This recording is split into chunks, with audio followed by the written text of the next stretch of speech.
ग्रंथांनी बळ दिलं घाव आघात सोसण्याचं, ग्रंथांनी बळ दिलं घाव आघात सोसण्याचं, आयुष्यातल्या अंधाराला उंबरठ्यात रोखण्याचं, उंबरठ्यात रोखण्याचं. आज या ठिकाणी ग्रंथालयाचा 146वा वर्धापन दिन व शाहू ग्रंथालय मित्र पुरस्कार सोहळा संपन्न होतोय. करवीर संस्थानचे चौथे छत्रपती शिवाजी महाराज यांच्या कारकिर्दीत नेटिव्ह जनरल लायब्ररी शिरोळ या संस्थेची 1 जून 1877 रोजी स्थापना झाली आणि त्यानंतर 30 डिसेंबर 1964 रोजी राजर्षी शाहूनगर वाचन मंदिर शिरोळ नामकरण करण्यात आलं. जवळजवळ 40,000 विविध विषयावरील ग्रंथ संपदा, स्वतंत्र महिला व बाल विभाग, मोफत अभ्यासिका आणि अभ्यासकातील विद्यार्थ्यांची शासकीय सेवेतील उत्तुंग भरारी हीच आमच्या शाहू वाचनालयाच्या यशाची सवारी असं म्हटलं तरी वावगं ठरणार नाही. खरं तर या आमच्या संस्थेत 2017 साली श्रीमती गंगाबाई वाचन मंदिर आजरा या वाचनालयाच्या वतीने कैलासवासी काशीनाथ अण्णा चराटी उत्कृष्ट ग्रंथालय अवर्ग पुरस्कार प्रदान करण्यात आलेला आहे. महाराष्ट्र शासनाचा सन 2017-18चा डॉक्टर एस.आर. रंगनाथन उत्कृष्ट ग्रंथालय सेवक ग्रंथमित्र पुरस्कार ग्रंथपाल कैलासवासी प्रकाश चुडमुके यांना श्री विनोदजी तावडे साहेब यांच्या शुभहस्ते प्रदान करण्यात आला. 2019 साली कोल्हापूर जिल्हा ग्रंथालय संघाच्या सुवर्ण महोत्सवानिमित्त संस्थेस अवर्ग आदर्श ग्रंथालय पुरस्कार माजी परराष्ट्र सचिव श्री ज्ञानेश्वर मुळे यांच्या शुभहस्ते प्राप्त झालेला आहे आणि 2023 साली आदर्श शतकोटी ग्रंथालय माननीय उच्चतंत्र शिक्षण मंत्री चंद्रकांत दादा पाटील यांच्या शुभहस्ते प्रदान करण्यात आले आहे. अशी ही यशस्वी घोडदळ या वाचनालयाची आहे.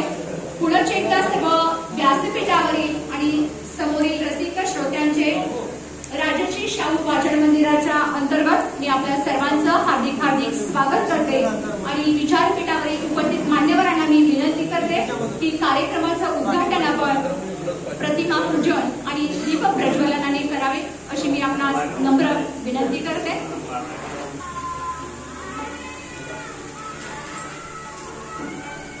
कमल पुष्प पर आसित माँ देती ज्ञान का सागर माँ, कमल पुष्प पर आसित माँ देती ज्ञान का सागर माँ, कहती कीचड़ में भी कमल बनो, कहती कीचड़ में भी कमल बनो, अपने कर्मों से महान बनो, अपने कर्मों से महान बनो. करवीर नगरीची प्रागतिक मल्ल विद्येला दिली गती, मल्ल विद्येला दिली गती. अस्पृश्यता निवारक, शिक्षण प्रसारक, रयतेचा सांगाती, प्रजाहित दक्ष लोकनायक, राजर्षी शाहू छत्रपती, राजर्षी शाहू छत्रपती, मानवतावादी राजे, लोकहितवादी राजे, न्यायी राजे, ज्ञानहितवादी राजे, लोकराजे, राजर्षी शाहू छत्रपती, राजर्षी शाहू छत्रपती. उपस्थित मान्यवरांच्या शुभ हस्ते छत्रपती शाहू महाराज व विद्येची देवता सरस्वती यांचं प्रतिमा पूजन होत आहे. दीप पेटता पसरतो प्रकाश, दीप पेटता पसरतो प्रकाश, आजचा दिन आहे खास, आजचा दिन आहे खास.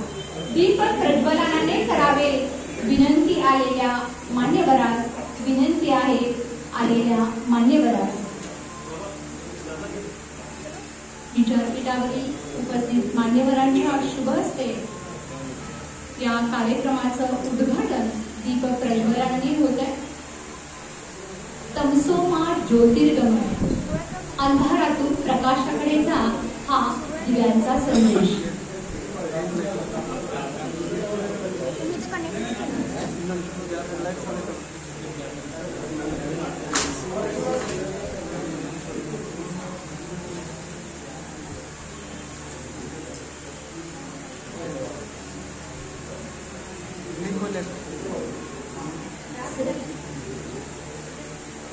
सर्व उपस्थित मान्यवरांच्या शुभ हस्ते कार्यक्रमाचा उद्घाटन सोहळा या ठिकाणी उद्घाटन होतो.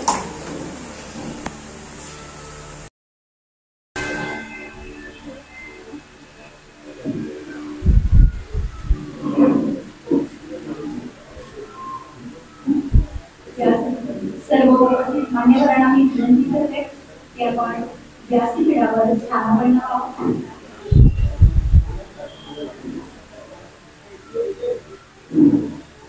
संस्कृतीची रीत अशी की सदैव तत्पर अतिथ्याला, संस्कृतीची रीत अशी की सदैव तत्पर अतिथ्याला, कार्यसिद्धीच्या मानकऱ्यांनो, कार्यसिद्धीच्या मानकऱ्यांनो, शब्द फुलेली स्वागताला, शब्द फुलेली स्वागताला. वाचनालयाचे अध्यक्ष आदरणीय अण्णासाहेब मानेगवडे सर यांना विनंती करते की आपण शब्द सुमनाने उपस्थित मान्यवरांचं स्वागत करावं.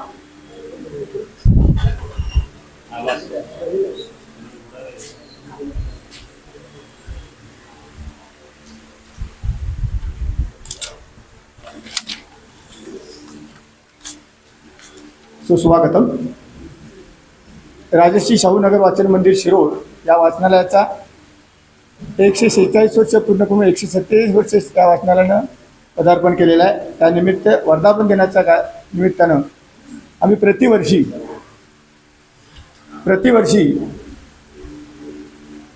शाहू वाचनालय ग्रंथालय पुरस्कार म्हणून जाहीर करत असतो आणि तो यावर्षी दिलेला आहे. त्या कार्यक्रमाचं वितरण करण्यासाठी मान्यवर या ठिकाणी उपस्थित झालेले आहेत.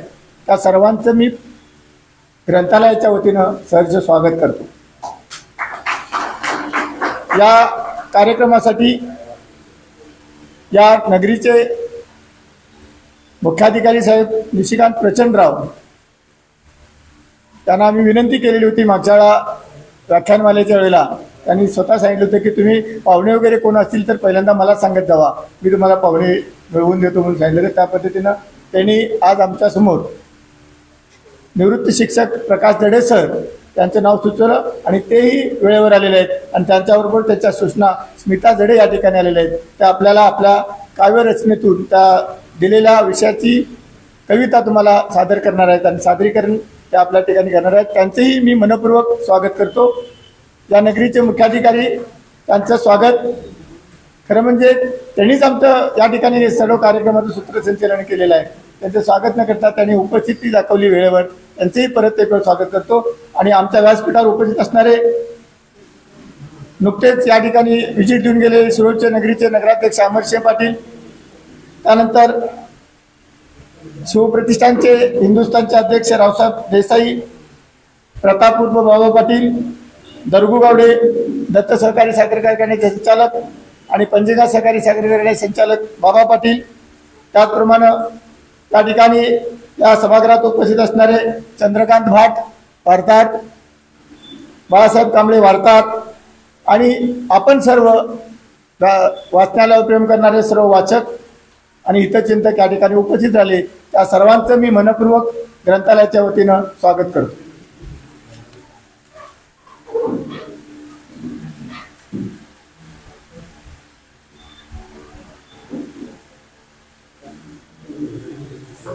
नमस्कार. आजच्या कार्यक्रमाचे प्रमुख वक्ते आदरणीय प्रकाश दडे साहेब यांचा परिचय देण्यासाठी मी आपल्यासमोर उपस्थित आहे. अध्यक्ष महाराष्ट्र साहित्य परिषद पुणे शाखा दामाजीनगर, अध्यक्ष प्रेरणा प्रतिष्ठान मंगळवेढा. आपण जवळजवळ 9 कविता संग्रह प्रकाशित केलेले आहेत. आपल्याला विविध पुरस्कारांनी सन्मानित केलेले आहेत. पुरोगामी साहित्य संघ चंद्रपूर पाब्लो नेरोदा पुरस्कार, दामाजी शुगर मंगळवेढा श्री संत दामाजी साहित्य पुरस्कार, साप्ताहिक स्पंदन डोंबिवली समाज स्पंदन पुरस्कार, मनोरमा परिवार सोलापूर आदर्श साहित्य सेवक पुरस्कार, अश्वमेघ वाचनालय सातारा यांचा अक्षर गौरव पुरस्कार, इतर सन्मानही आपल्याला मिळालेले आहेत. महाराष्ट्र साहित्य परिषद शाखा दामाजीनगर या शाखेस झेप परिवाराचा आदर्श संस्था पुरस्कार मिळालेला आहे. महाराष्ट्र साहित्य परिषद पुणे यांच्याकडून महाराष्ट्र साहित्य परिषद शाखा दामाजीनगर या शाखेस वैशिष्ट्यपूर्ण शाखा पुरस्कार 2023 ला मिळालेला आहे. मुक्त सृजन मराठी साहित्य संमेलन पणजी 2022 साली ग्रंथ दिंडीचे आपण उद्घाटन केलेले आहे। दैनिक दामाची एक्सप्रेस मंगळवेढा आपण कार्यकारी संपादक आहात। आपणास विविध शैक्षणिक पुरस्काराने सन्मानित केलेले आहे। डॉक्टर कृषे मार्डीकर प्रतिष्ठान सोलापूर गुणवंत शिक्षक पुरस्कार, मनुष्यबळ विकास लोकसेवा अकादमी मुंबई शिक्षण भूषण पुरस्कार, जिल्हा परिषद सोलापूर आदर्श शिक्षक पुरस्कार, आत्मोन्नती व विश्वशांती साधक संघ मुंबई ज्ञानदा पुरस्कार, दैनिक लोकमत सोलापूर आदर्श शिक्षक पुरस्कार। यानंतर साहित्य अकादमी नवी दिल्ली यांच्या फूज हू मध्ये आपला समावेश आहे। International man of the year 1996-97, select 1 personalities of Asia आणि स्मरणिका गौरव ग्रंथ यांचे संपादन, महाराष्ट्रातील नियतकालिकातून शैक्षणिक लेख, कथा, कविता, व्यंगचित्रे रेखाटन आपण केलेला आहे। खरं तर आपला हा परिचय इतका मोठा आहे की तो मला शब्दबद्ध करता येत नाही, त्यामुळे आपल्या या इथं परिचयाला मी थोडा पूर्णविराम देते आणि दुसऱ्या ज्या आपल्या अतिथी म्हणून आहेत सो स्मिता प्रवीण जडे यांचा मी आपल्याला थोडक्यात परिचय देते। आपण MA इंग्लिश MPhil ही पदवी संपादित केलेली आहे। शासकीय तंत्रनिकेतन वाशिम येथे अधिव्याख्याता इंग्रजी या पदावर कार्य केलेले आहे। प्रेरणा प्रतिष्ठान मंगळवेढ्याच्या संचालिका म्हणून आपण काम पाहत आहात। महाराष्ट्र साहित्य परिषद दामाजीनगर शाखेची सदस्य असून सध्या व्यावसायिक निवेदिका व सूत्रसंचालक म्हणून आपण काम करीत आहात। आणि एक राज्यस्तरीय साहित्यिक सांस्कृतिक कार्यक्रमाचे आपण सूत्रसंचालन केलेले आहे। तसेच आपण या क्षेत्रात जे येऊ इच्छितात त्यांच्यासाठी संवाद कौशल्य कार्यशाळेचे आयोजनही केलेले आहे। सध्या वात्सल्य सूक्त हा काव्यप्रयोग महाराष्ट्रभर गाजत आहे। राष्ट्रमाता जिजाऊ व ज्ञानज्योती सावित्रीबाई फुले यांच्या जयंतीनिमित्त आदर्श काव्य निवेदिका पुरस्काराने आपण सन्मानित केलेले आहे। आणि झेप परिवाराच्या वतीने दिले जाणारा उत्कृष्ट निवेदिका 2024 या पुरस्कारानेही आपण सन्मानित केलेले आहे। एवढं बोलून मी आपला परिचय थोडक्यात व्यक्त करते। धन्यवाद।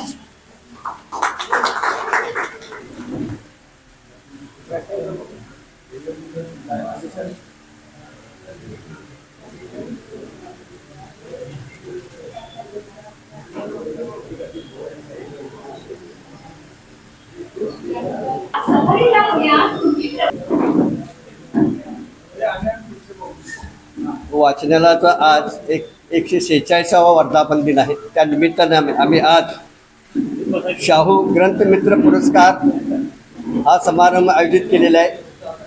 बरेच वर्ष झालं आम्ही हा वाचकासाठी हा पुरस्कार आम्ही सन्मानित करतो। यासाठी आज प्रमुख पाहुणे इथं उपस्थित आहेत। तर आमच्या वाचनालयाच्या 1877 साली वाचनालयाची चौथे छत्रपती कोल्हापूर यांनी ही जागा आम्हाला दिली। त्यानंतर वाचनालयाची तिथून खऱ्या अर्थानं सुरुवात झाली।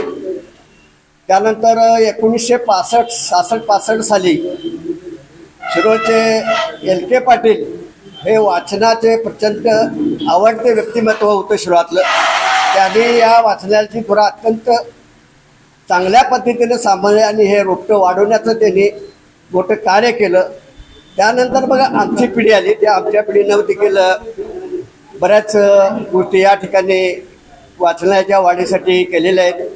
जुनी बिल्डिंग होती या ठिकाणी, ती पहिल्याची जी छत्रपतींनी दिली होती ती मोडकळीस आली होती ती, त्यानंतर ती आम्ही डिमॉलिश करून त्या ठिकाणी नवीन इमारत या ठिकाणी आम्ही बांधली। 2001 साली आम्हाला हसन मुश्रीफ साहेब यांनी मुख्यमंत्री फंडातून त्यावेळेला 2 लाख दिले। त्यामुळे आमचा खालचा मजला आणि उत्पन्नासाठी 4 गाळे बांधण्यासाठी आम्हाला उपयोग झाला। त्यानंतर दुसरा मजला करण्यासाठी आम्हाला माजी सभापती विधान परिषद शिवाजीराव देशमुख, खासदार वंदनाताई चव्हाण, किरण पावसकर मुंबई आमदार यांनी आम्हाला आपल्या फंडातून आर्थिक मदत करून दुसरा मजला बांधण्यासाठी सहकार्य केले। तसेच सिद्धिविनायक मंडळ, सिद्धिविनायक गणपती न्यास मंडळ मुंबई याने आम्हाला जवळजवळ 5 लाख रुपये त्यावेळेला दुसऱ्या मजल्यासाठी दिले। त्यानंतर राजाराम मोहन रॉय फाउंडेशन कलकत्ता या संस्थेनं, जी संस्था ही केंद्र शासनाची आहे, त्या संस्थेनं आम्हाला 10 लाख रुपये दिले. त्यावेळेला आम्ही खालची आत्ता जे वाचनालय आमचं मुक्तद्वार आहे ते बांधण्यात आलं. त्यानंतर आता दुसरा मजल्यासाठी हे आता जे बसलेलं आहे त्यासाठी खासदार धनसिंग माने यांनी आम्हाला 10 लाख रुपये दिले. त्या सर्वांचा आम्ही ऋणी आहे. आमच्या वाचनालयात एकूण 42,000 पुस्तके आहेत. मासिक, साप्ताहिक, दैनिक जवळपास 86 आपण महिन्याला घेतो.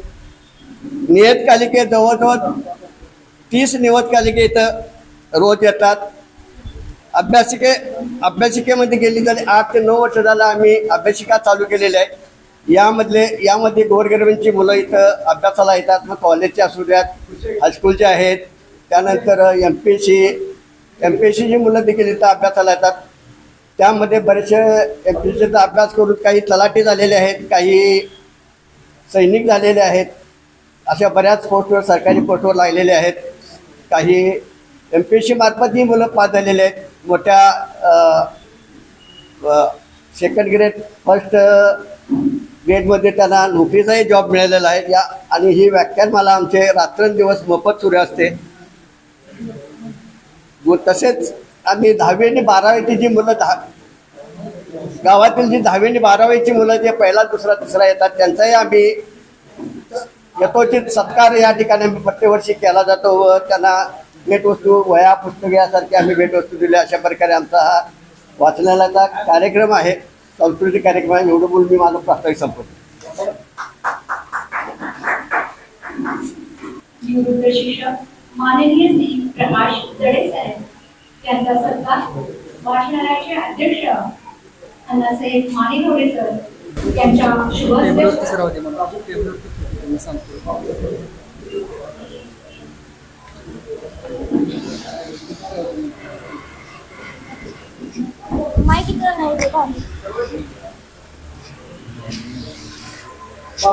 आजच्या कार्यक्रमाचे प्रमुख व्याख्याते निवृत्त शिक्षक माननीय श्री प्रकाश जडे यांचा सत्कार वाचनालयाचे अध्यक्ष अण्णासाहेब मानेगवडे यांच्या शुभ हस्ते होतो.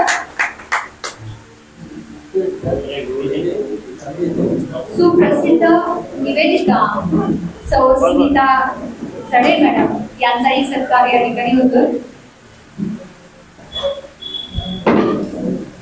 प्राध्यापक जडे मॅडम यांचा सत्कार आमच्या वाचनालयाच्या संचालिका श्री पाटील मॅडम यांनी करायचा आहे.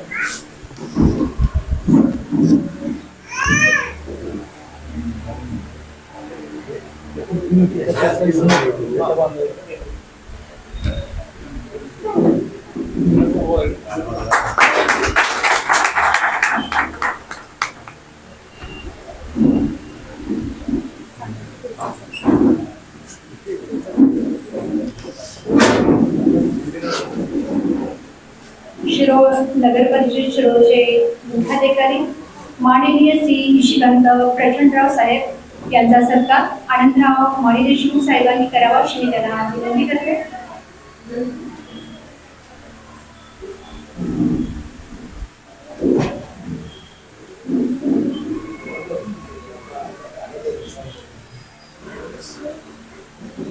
शिरोळ नगर परिषद शिरोळचे मुख्याधिकारी माननीय श्री निशिकांत प्रचंडराव साहेब यांचा सत्कार या ठिकाणी संपन्न होतो. श्री दत्त साखर कारखाना शिरोळचे तज्ञ संचालक माननीय श्री दत्तू गावडे साहेब यांचा सत्कार आमच्या वाचनालयाचे संचालक सचिन माळीसर यांनी करावा अशी मी त्यांना विनंती करते.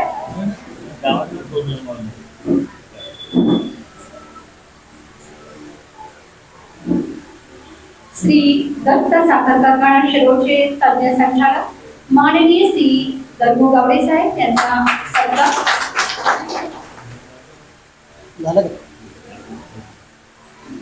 पंचगंगा साखर कारखान्याचे संचालक माननीय श्री प्रताप उर्फ बाबा पाटील साहेब यांचा सत्कार आमच्या वाचनालयाचे संचालक आदरणीय आप्पासाहेब पुजारी सर यांनी करावा अशी मी त्यांना विनंती करते.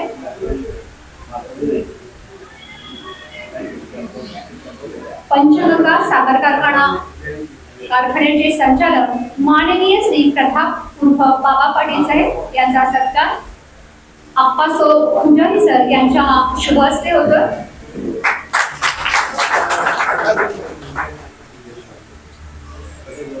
शिवप्रतिष्ठान हिंदुस्थानचे अध्यक्ष माननीय श्री रावसाहेब देसाई साहेब यांचाही सत्कार या ठिकाणी आमच्या वाचनालयाचे उपाध्यक्ष MS माली साहेब यांनी करावा अशी मी त्यांना विनंती करते.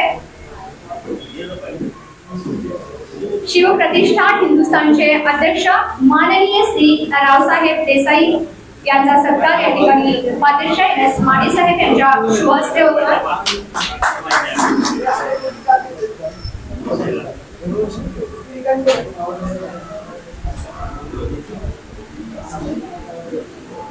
आपल्या उत्कृष्ट लेखणीने जनसामान्यांच्या मनात ज्यांनी स्वतःचा नावलौकिक मिळवला, आत्मसन्मान गौरव दैनिक युवकांचा नवा महाराष्ट्राचे कर्तबगार उपसंपादक चंद्रकांत भाटसाहेब यांचा सत्कार रामचंद्र पाटील साहेब यांच्या शुभ हस्ते होतोय.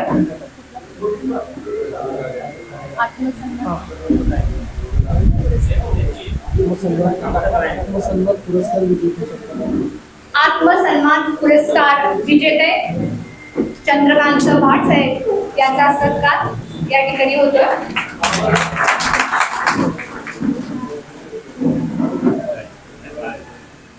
यानंतर बाळासाहेब कांबळे यांचाही सत्कार नानासो जाधव साहेब यांच्या शुभ हस्ते होतोय.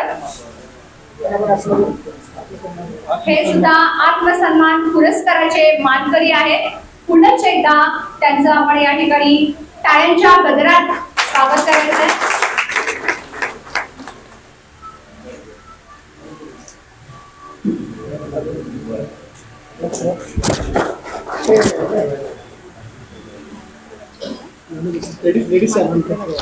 लेडीज आमच्या ग्रंथालयाच्या संचालिका जयश्री पाटील यांना नुकताच आदर्श शिक्षिका पुरस्कार मिळाला आहे. त्यांचाही गौरव माननीय मुख्याधिकाऱ्यांनी करावा अशी मी त्यांना विनंती करतो. आदर्श शिक्षिका देवदारी महाराष्ट्र रूरल डेव्हलपमेंट राष्ट्रीय आदर्श शिक्षिका पुरस्काराचे मानकरी आहेत.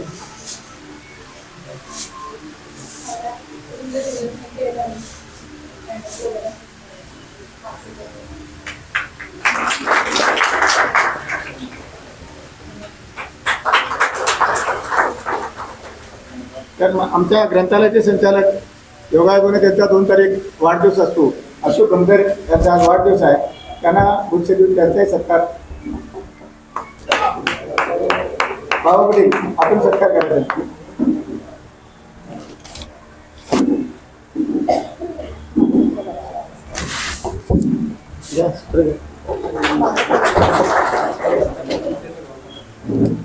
सत्कार विधीचं मानपत्र वाचन होतं.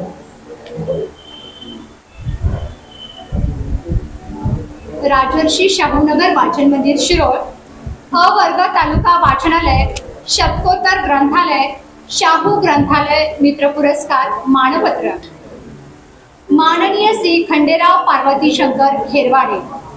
आदरणीय श्री खंडेराव पार्वती शंकर घेरवाडे यांना राजर्षी शाहूनगर वाचन मंदिर शिरोळ या संस्थेच्या 146व्या वर्धापन दिनाचे औचित्य साधून हे मानपत्र प्रदान करीत आहोत. आपला जन्म दिवंगत शंकर बंडू हेरवाडे आणि श्रीमती पार्वती शंकर हेरवाडे यांच्या पोटी सन 1957 साली शिरोळ येथे झाला. आपण 10वी पर्यंतचे शिक्षण पूर्ण केले असून गरीब परिस्थिती व आर्थिक अडचण यामुळे आपणास पुढील शिक्षण घेता आले नाही. सामाजिक कार्यामध्ये आपला व आपल्या कुटुंबाचा सहभाग असतो. आपणास 2 अपत्ये असून दोन्ही मुले नोकरीत आहेत. आपण कुलकर्णी पॉवर टूल्स या कंपनीमध्ये जवळजवळ 32 वर्षे प्रामाणिकपणे सेवा बजावली आहे. आपणास लहानपणापासूनच पुस्तक वाचनाची प्रचंड आवड असल्याने 2007 पासून वाचनालयाचे सभासद झाला. वाचनालयाच्या प्रत्येक कार्यक्रमास आपण आवर्जून उपस्थित राहता. आपला वाचन व्यासंग दांडगा आहे. ग्रंथ हेच गुरु मानून आपण वाचनालयाचा लाभ घेत आहात. आपल्या जडणघडणीमध्ये वाचनालयाचे फार मोठे योगदान आहे. वाचनालयाच्या दृष्टीने ही अभिमानाची गोष्ट आहे. वाचनाबरोबरच पशु पक्षी प्राणी मात्रावर आणि निसर्गावर आपले फार प्रेम आहे. सामाजिक भान जपत असताना आपण 55 वेळा रक्तदान केले आहे. त्यामुळे अनेकांचे प्राण वाचले आहेत. समाज प्रबोधन करणे, वाईट चालीरीतीवर संघर्ष करणे या आपल्या अजात गुणामुळे आपणास या पुरस्काराने सन्मानित करीत आहोत. वृत्तपत्रातील वाचकांचा पत्रव्यवहारमध्ये जवळजवळ 500 पेक्षा जास्त पत्रे पाठवून समाज प्रबोधन करण्याचे काम आपण करीत आहात. आपण आपल्या संपूर्ण कुटुंबाने मरणोत्तर देहदान व अवयवदान हा संकल्प केला आहे आणि हे खरोखरच कौतुकास पात्र आहे. आपल्या या उल्लेखनीय कार्याची दखल घेऊन सन 2024-25 चा राजर्षी शाहू ग्रंथालय मित्र पुरस्कार आपणास प्रदान करताना आम्हाला अभिमान वाटतो. आपणास दीर्घायुष्य लाभो ही ईश्वरचरणी प्रार्थना करून हे सन्मान पत्र रविवार दिनांक 2 जून 2024 रोजी सन्मानपूर्वक प्रदान करीत आहोत. आपले नम्र अध्यक्ष माननीय श्री अण्णासाहेब माने गावडे, उपाध्यक्ष माननीय श्री MS माने, कार्यवाह माननीय श्री धनाजीराव जाधव, सर्व संचालक मंडळ व लोकल ऑडिटर राजर्षी शाहू नगर वाचन मंदिर शिरोळ. धन्यवाद. धन्यवाद मॅडम. माननीय श्री खंडेराव पार्वती शंकर येरवाडे शाहू ग्रंथालय मित्र पुरस्कार शुभ हस्ते माननीय निवृत्त शिक्षक प्रकाश जडे साहेबांनी त्यांना प्रदान करायचं आहे.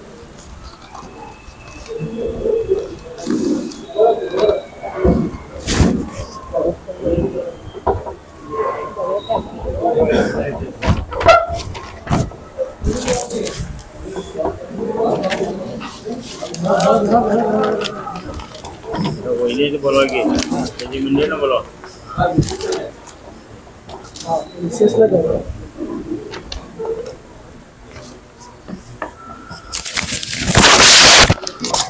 सर्व उपस्थित मान्यवरांच्या उपस्थित या ठिकाणी शाहू ग्रंथालय मित्र पुरस्कार माननीय श्री खंडेराव पार्वती शंकर हेरवाडे यांना प्रदान करीत आहोत.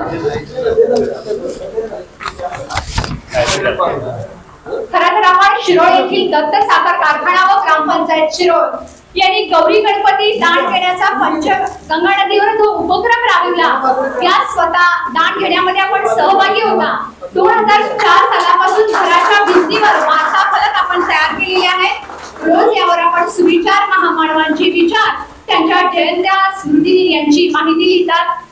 आतापर्यंत जवळजवळ आपण स्वतः 400 रोप आपण दिलेली आहेत.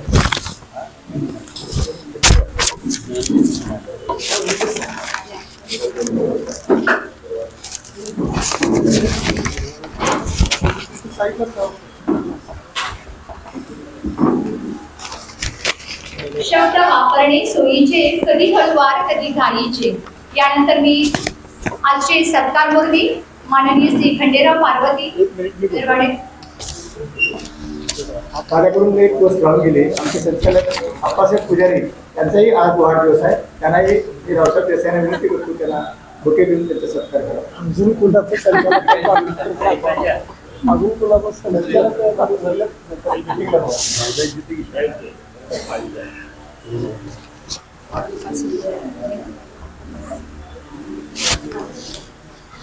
सर्व संचालकांच्या आणि उपस्थाकांच्या सर्व वाढदिवसाच्या शुभेच्छा.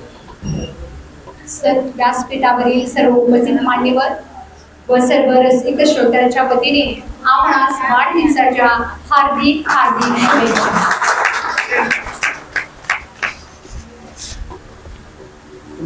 यानंतर आमचे सत्कार मूर्ती खंडेराव हेरवाडे साहेब यांना विनंती करते की आपण आपलं मनोगत 2 मिनिटात व्यक्त करावं.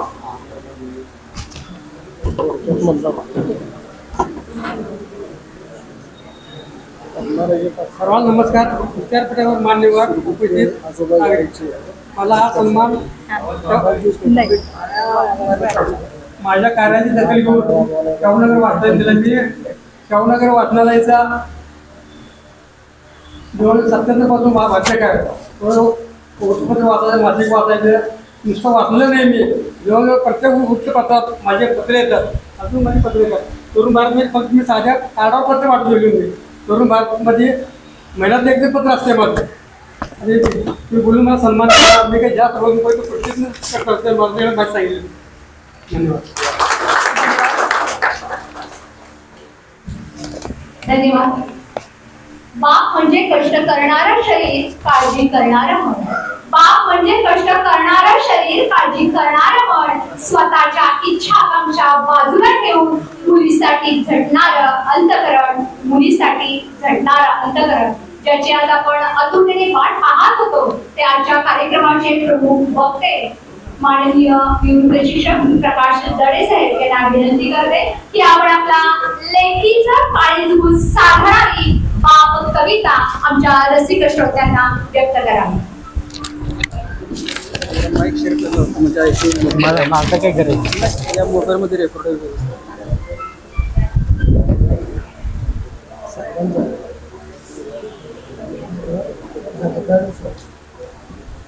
नमस्कार.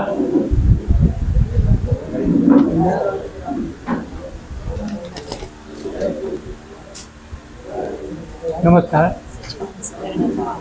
राजश्री शाहू नगर वाचन मंदिर हे नाव ऐकल्यानंतर माझ्या पहिल्यांदा लक्षात आलं की वाचनालय गावोगावी आहे. अगदी खेड्यापासून सुद्धा वाचनालय आहे. पण वाचनालय या शब्दाच्या पाठीमागं मंदिर असा एक शब्द जोडलेला आहे आणि मला वाटतं तो सर्वात महत्त्वाचा आहे. कारण वाचनालय हे मंदिर इतकं पवित्र क्षेत्र आहे. किंबहुना आजच्या युगामध्ये ते तीर्थक्षेत्र आहे की जिथं प्रत्येक माणसाने आपला माथा टेकवला पाहिजे आणि पुस्तक हे आपल्या काळजाची, आपल्या हृदयाची धरलं पाहिजे. त्याची आठवण करून हे नाव आहे मला वाटतं. आता माझ्या गावातही जवळजवळ इतक्याच वर्षाचं जुनं वाचनालय आहे. मी माझ्या डोळ्यासमोर माझ्या गावातलं वाचनालय आणि इथलं वाचनालय माझ्या डोळ्यासमोर आज आहे. जो फरक दिसतो तो खरंच कौतुक असतो का. वाचनालयाची अशी इतकी भव्य इमारत ही फार क्वचित पाहायला मिळते, शहरात मिळत असेल. पण तालुक्यासारख्या ठिकाणी ग्रामीण भागामध्ये असं वाचनालय पाहायला मिळणं हीच खरं पाहता इथल्या लोकांच्या दृष्टीने भाग्याची गोष्ट आहे. आता रासावेला या ठिकाणी येण्याचा योग ज्यांनी आणला ते माझे मित्र आमच्याही महानगरपालिकेचे मुख्याधिकारी होते ते माननीय प्रचंडराव साहेब. आता तुम्ही त्याला जास्त ओळखता माझ्यापेक्षा, तरी पण असं म्हणेन की माणूस माणूस जोडणारा माणूस कसा असावा तर त्याचं उदाहरण म्हणजे प्रचंडराव साहेब. समोरच्या माणसाच्या मनात काय आहे ते ओळखण्याचं मन तेवढं पण त्यांच्याजवळ आहे. आणि त्यामुळे आपली गरज, आपल्या अपेक्षा काय आहे ते त्या क्षणी ओळखतात आणि न बोलता आपल्या पाठीमागे उभं राहतात. असा माझा गेल्या 4-5 वर्षाचा त्यांचा आहे त्याच्यावरनं आलेला अनुभव आहे. या ठिकाणी तुम्ही आत्ताच हेरवाडे साहेबांना शाहू ग्रंथालय मित्र पुरस्काराने गौरवलं. ते अतिशय अभिनव असा हा उपक्रम आहे. कारण वाचणाऱ्याचं कौतुक करण्याची प्रवृत्तीच आपल्याकडे नाही. मुळात आपणच वाचायला तयार नसतो. वाचणं हे आजच्या दृष्टिकोनातून आजच्या युगामध्ये खरं पाहता वेळ घालवण्याचं साधन आहे. वेळ जात नाही म्हणून मी वाचतो असं जर म्हणत आपण असेल तर आपण त्या वाचनाबद्दलची आपली निष्ठा शंकास्पद आहे. वाचायचं कशासाठी आहे हा पूर्वी जुनी म्हण आहे, वाचाल वाचा.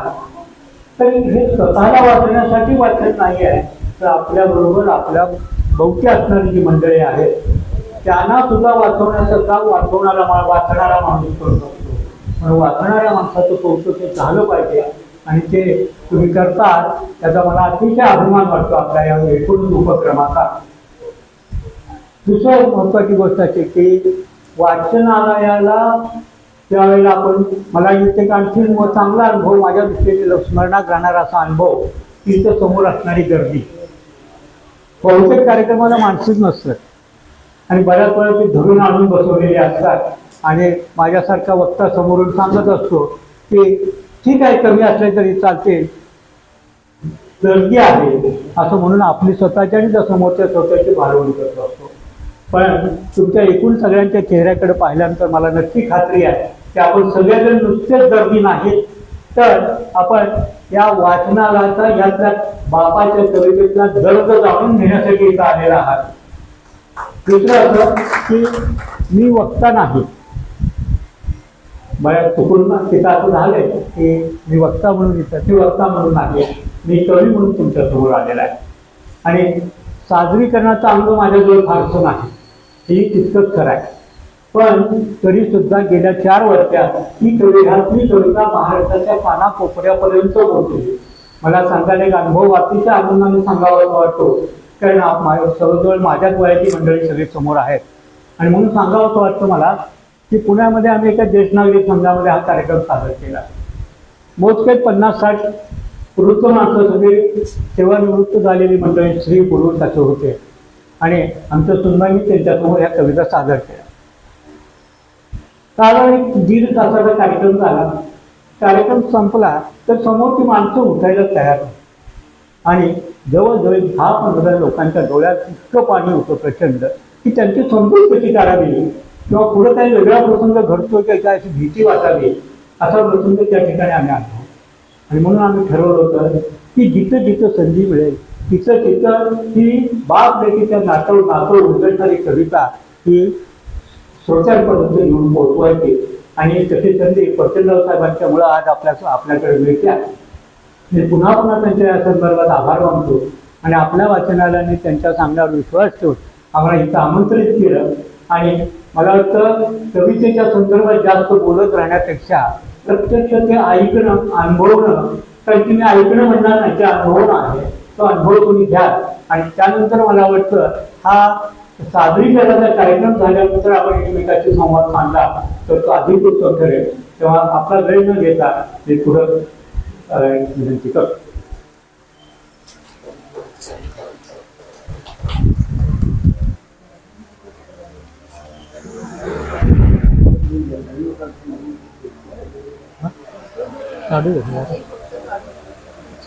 हे फक्त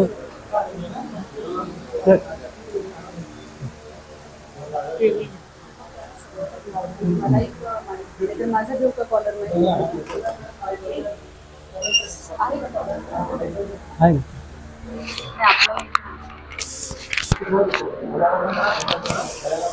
hello hello hello hello sound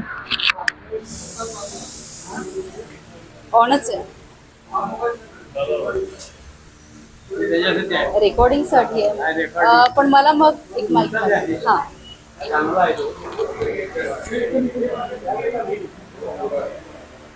नाही तो बरं ठीक आहे.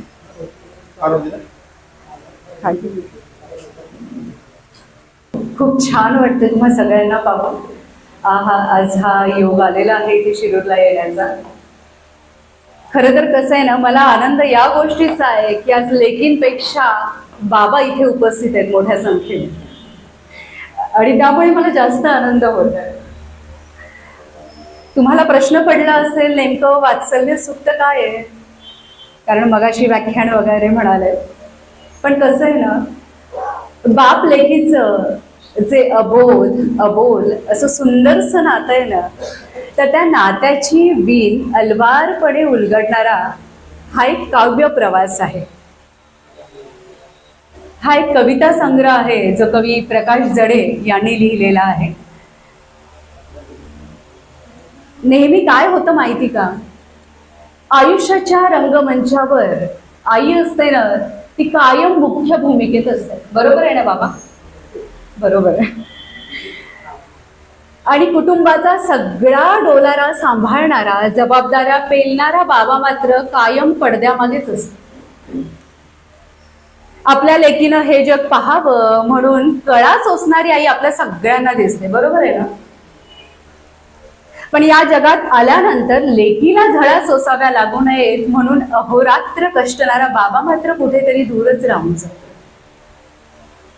लेकीचे अश्रू पाहून आपल्या अश्रूंना वाट मोकळी करून देणारी खळवी आई आपण सगळ्यांनी पाहिली.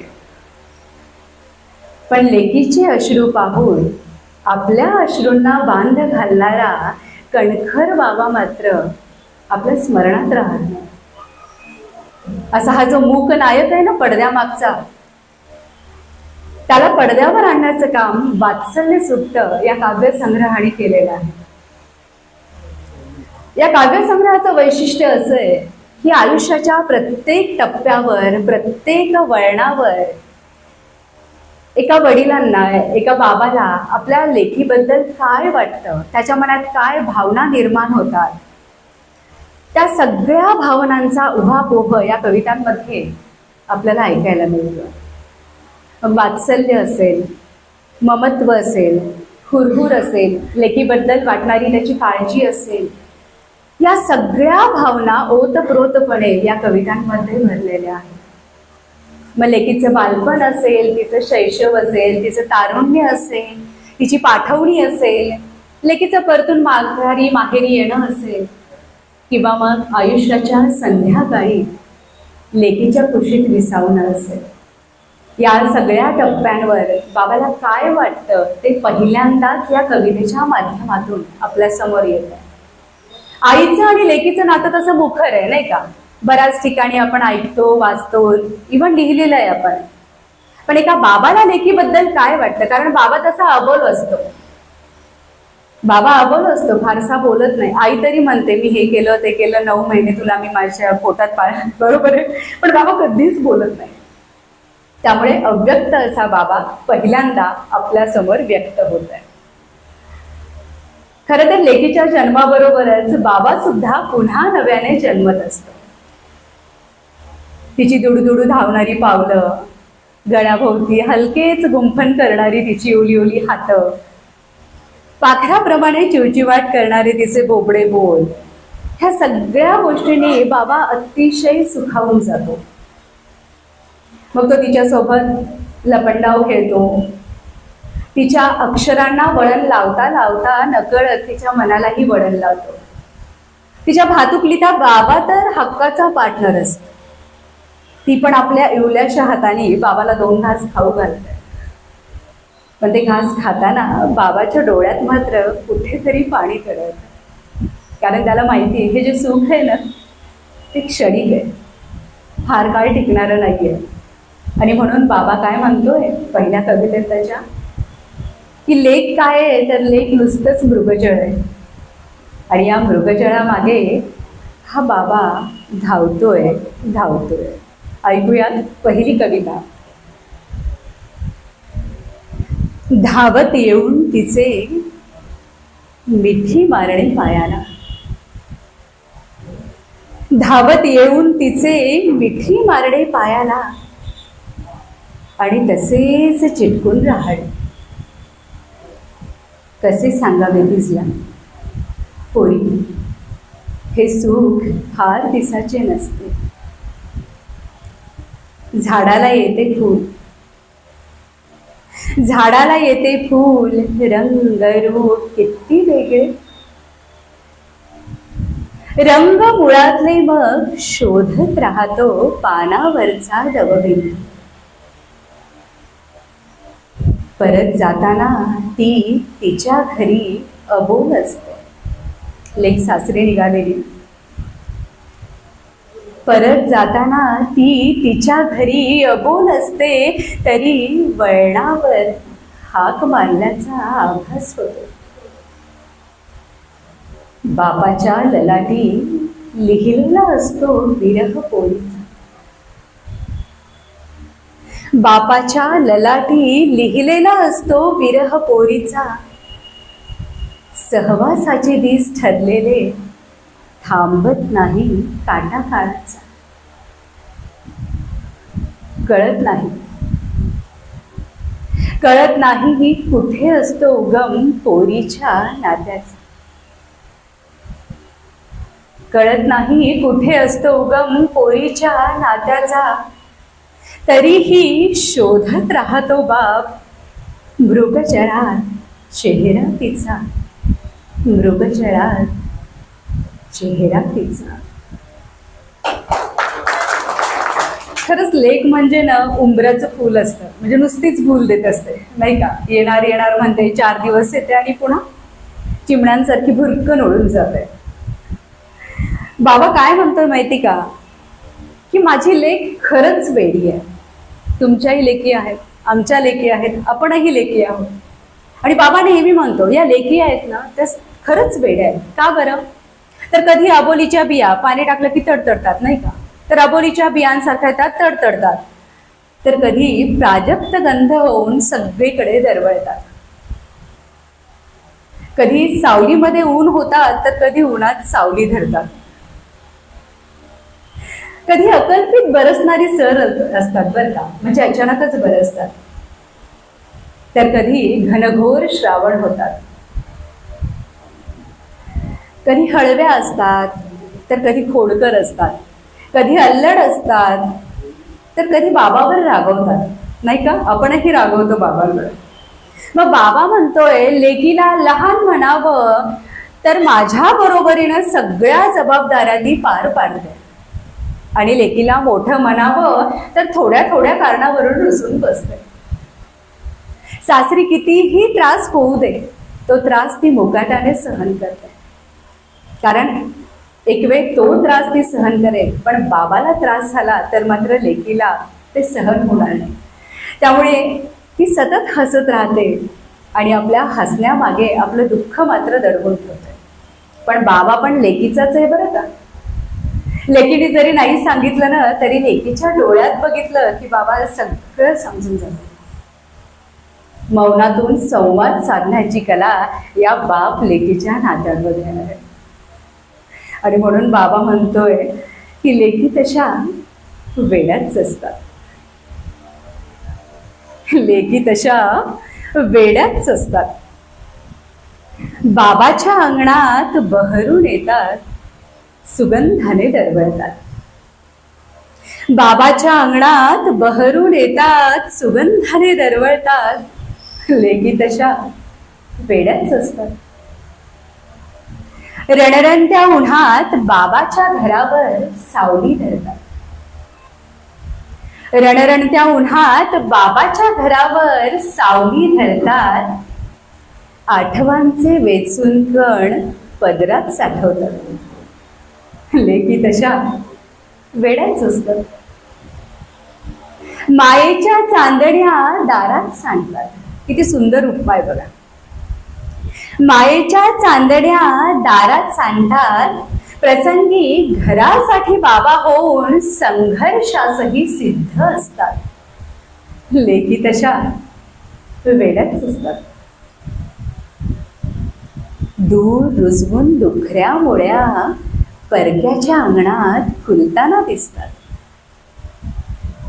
दूर रुजवून दुखऱ्या मुळ्या परक्याच्या अंगणात फुलताना दिसतात. पण बाबाच्या अंगणासाठी मात्र मुकाट्याने झुरताना दिसतात. मुकाट्याने झुरताना दिसतात. कारण लेकी तशा वेड्याच असतात. बाबासाठी जीवाचं रान करणाऱ्या या वेड्या लेकी बरं का. फरक कसा आहे पहा. जेव्हा आपण तारुण्यात असतो बाबा सूचना देत असतो, बरोबर आहे. अगं बाई गाडी सावकाश चालव, उन्हात जाऊ नको, फार वेगाने जाऊ नको. आणि आपल्याला वाटतं रे काय सारख्या सारख्या सूचना, काय बाबा धाक दाखवतं, रोज त्याच सूचना. पण त्याच्या मागे असेल त्याची जी काळजी आहे ना ती आपल्याला दिसत नाही. कारण भविष्य वारूवर आपण वेगाने स्वार झालेलो असतो. 2 पिढ्यातलं हे अंतर आहे. पण जेव्हा आपण आईच्या भूमिकेत जातो आणि बाबाला काळजीपोटी काही सांगतो तेव्हा मात्र बाबा सुखावतो. तो म्हणत नाही अरे काय नाही मला सूचना देते, मला शिकवते, असं म्हणतो का नाही. तर लेकीचा जो धाक आहे ना तो बाबाला खूप हवाहवाचा आहे. आणि हा धाक मला खात्री आहे तुमच्या घरातली लेक तुम्हाला नेहमीच दाखवत असणार. आणि तुम्हीही सगळ्या बाबांना दाखवत असणार. आता बघा तो धाक कोणता आहे. आणि बाबाला खरंच वाटतं की अरे लेकीनं असं धाक न मला कायम द्यावा, अगदी आयुष्याच्या संध्याकाळी सुद्धा ना मी तिच्या खुशीत तान्हुल्यासारखं विसावं आणि तिने तो धाक, प्रेमळ धाक मला दाखवावा. म्हणून बाबा म्हणतोय, जरी ती माझी लेक आहे, बघा हा, जरी ती माझी लेक आहे तरी खरंच मला तिचा धाक आहे. बाबा रात्री नाही जागायचं, बाबा रात्री नाही जागायचं, तिचा मला आदेश आहे. बाबा रात्री नाही जागायचं, तिचा मला आदेश आहे. तरी तिला डोळ्यात साठवत मी झोपेच्या अधीन आहे. जरी ती माझी लेक आहे तरी खरंच मला तिचा धाक आहे. बाबा गोड नाही खायचं, गोडीतच सांगते ती. बाबा गोड नाही खायचं, गोडीतच सांगते ती. तरी तिच्या प्रेमळ शब्दांनी साखर माझी वाढतेच. जरी ती माझी लेक आहे तरी खरंच मला तिचा धाक आहे. बाबा एकटे नाही जायचं, तिची असते सक्त ताकीद. बाबा एकटे नाही जायचं, तिची असते सक्त ताकीद. तरी मी भटकतच असतो एकटाच तिच्या आठवणीत. लेकी तुझे सर्व आदेश शिरसावंद्य आहेत.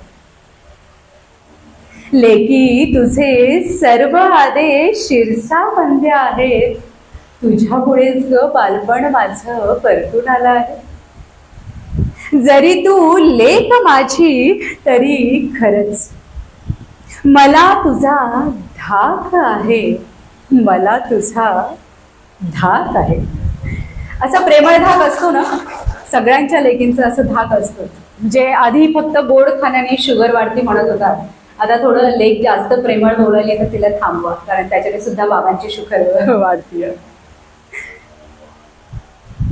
लेकीची एवढी रूप बाबा पाहतो. शहाणी आहे की वेडी आहे, समंजस आहे की अल्लड आहे, आई आहे की आणखी छोटस कोकरू आहे, त्याला नाही कळत आहे. बाबा विचार करतोय, तो म्हणतोय अरे ही तर माझीच लेक आहे, पण तिची एवढी रूप पाहतोय आणि त्यामुळे मला प्रश्न पडलाय की नेमकी माझी लेक कशी आहे. जसा प्रसंग येईल त्या प्रसंगानुरूप ती बदलत जाते, तिची रूप बदलत जातात, तिचं वागणं बदलत जातं. आणि म्हणून बाबा म्हणतोय, तशी कळत नाही बाबाला कधी लेक, तशी कळत नाही बाबाला कधी लेक. कधी अशी कधी तशी रूपात भेटते अनेक, कधी अशी कधी तशी रूपात भेटते अनेक. कधी लेकरू होऊन अंगा खांद्यावर चढते, कधी लेकरू होऊन अंगा खांद्यावर चढते. पदर बांधून कधी आघाड्या साऱ्या लढते. हरणीसारखी बावरते, वाघिणीसारखी गुरगुरते. हरणीसारखी बावरते, वाघिणीसारखी गुरगुरते. धावाधाव करून दिसाची लेकरासाठी हंबरते.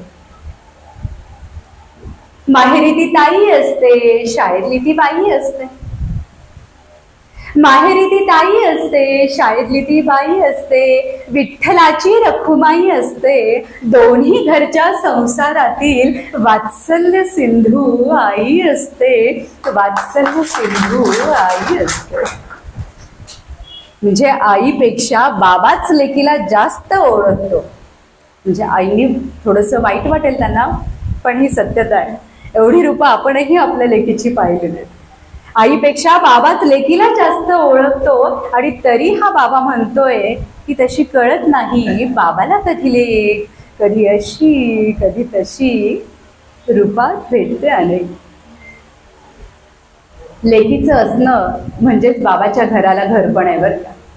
त्याच्या घराचं गोकुळ होतं ते त्याच्या लेकीमुळेच. त्याच्या पुढे जाऊन असं म्हणू की बाबाच्या जगण्याला जो अर्थ आहे तोच मुळे त्याच्या लेकी. लेकीचं जे आयुष्य आहे, तिचं जे परीघ आहे, त्या परीघाचा केंद्रबिंदू तिचा लाडका बाबा असतो. पण लेक जशी तरुण होते तसा तो अवघड क्षण बाबासाठी येऊन लेकीची पाठवणी. आणि बाबा आता त्या परीघातून बाहेर जातो. घोड्यावर बसून तिचा राजकुमार येतो आणि तिचं परीघ तो राजकुमार व्यापून टाकतो. बाबा मी तुला कधीही सोडून जाणार नाही म्हणणारी, त्याला बिलगणारी, त्याला घट्ट मिठी मारणारी त्याची लेक आता मात्र परक्याची होत. बाबा थोडा अस्वस्थ होतो. खरं तर त्याला आनंदही होत आहे की तिला हक्काचं घर मिळालं, तिच्या हक्काचं माणूस तिला मिळालं. पण दुसरीकडे मात्र माझं घर रिक्त होणार या जाणीवेने तो अस्वस्थ होतो. लेकीची पाठवणी करताना बाबाच्या मनाच्या भावना आहेत ना, त्या पहिल्यांदाच मला वाटतं या कवितेतून आपल्या समोर येत आहे. पाठवणीचा क्षण प्रत्येकाने लक्षात घ्या. जेव्हा लेकीची पाठवणी होते तेव्हा आईचे अश्रू आपल्याला दिसतात, बरोबर आहे. रडणारी आई आपल्याला दिसते. त्याच वेळी किलकिल्या नजरेने आपण बाबाला कुठेतरी शोधत असतो. बाबा मात्र आपल्याला दिसत नाही. आणि आपण म्हणतो की अरे नाही, कसा आहे हा बाबा. माझ्या पाठवणीचा क्षण आला तरीही त्याला काहीच वाटत नाही, कुठेतरी काम करत असेल. आईला माझ्या किती वाईट वाटतं पहा. पण तुम्ही जर नीट पाहिलंत ना तर लेकीची पाठवणी करत असताना बाबा एकटाच कुठेतरी कोपऱ्यात उभा असतो आणि लेकीसाठी धाय मोकलून तो रडत असतो. पण आईचे अश्रू दिसतात, बाबाचे अश्रू दिसत नाही. कारण बाबा कसा आहे, भिज पावसासारखा आहे, आतल्या आत झिरपत असतो आणि ते झिरपणं आपल्याला मात्र नाही कळत. अतिशय भावविभोर करणारी लेकीच्या पाठवणीची ही कविता की लेक गेल्यानंतर बाबाचं आयुष्य कसं होतं.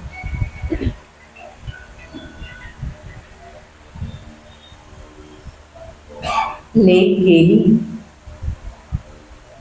की हरवतात जगण्याचे संदर्भ. कागदावर नुसत्या चोळी उलगडतात निरर्थक आयुष्यासाठी. लेक गेली की रुसते अवघे घर. भिंती लावून घेतात कवाडे आणि अंधारात बुडवून टाकतात जग. लेकीच्या वात्सल्य स्पर्शाने मनात फुललेला मोहोर गळून जातो. न फुलता न तरवळता निष्पर्ण होते आई. लेक गेल्यावर सताड उघड्या खिडकीतूनही येत नाही ऊन. लेक गेल्यावर सताड उघड्या खिडकीतूनही येत नाही ऊन. पण माझ्या अस्तित्वाची नाही सापडत मलाच खूण. लेक गेल्यावर माहित नाही उगवतो का दिवस, का तमच असते सूर्याच्या पालखीतून मिरवत. लेक गेल्यावर बदलते ऋतुचक्र. लेक गेल्यावर बदलते ऋतुचक्र. ऐन उन्हाळ्यात पडतो पाऊस आणि कडाक्याच्या थंडीत श्वासातून जळजळते ऊन.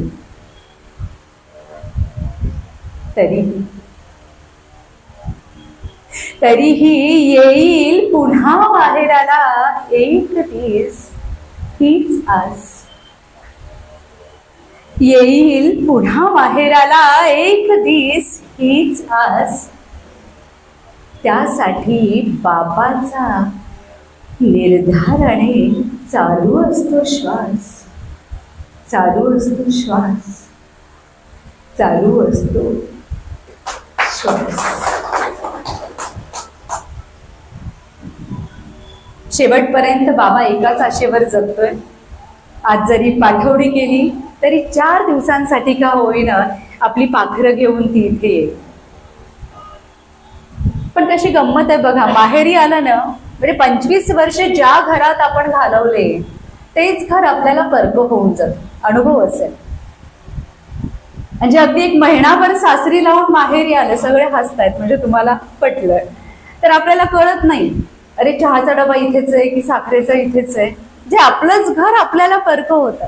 ओळखीचं घर अनोळखी वाटायला लागतं. आणि हे जे बारकावे आहेत ना ते बाबाने खूप छान पद्धतीने टिपलेले आहेत या कवितेमध्ये की लेक माहेरी तर आलीये पण तिचंच जे घर आहे ना हक्काचं ओळखीचं तेच तिच्यासाठी आज अनोळखी झालेलं आहे. ऐकूयात. तू माहेरी आलीस की चैतन्यानं भरतं घर. तू माहेरी आलीस की चैतन्यानं भरतं घर. अंगणात बहरला पारिजात टपटपतो. पायघड्या घालतो. घरादारात उजळतो मनात प्रकाश. घरादारात उजळतो मनात प्रकाश आणि खिडकीतून उतरतं निळनिळं आभाळ. तू मात्र उंबऱ्यातच अडखळतेस नव्या घरात आल्यासारखी.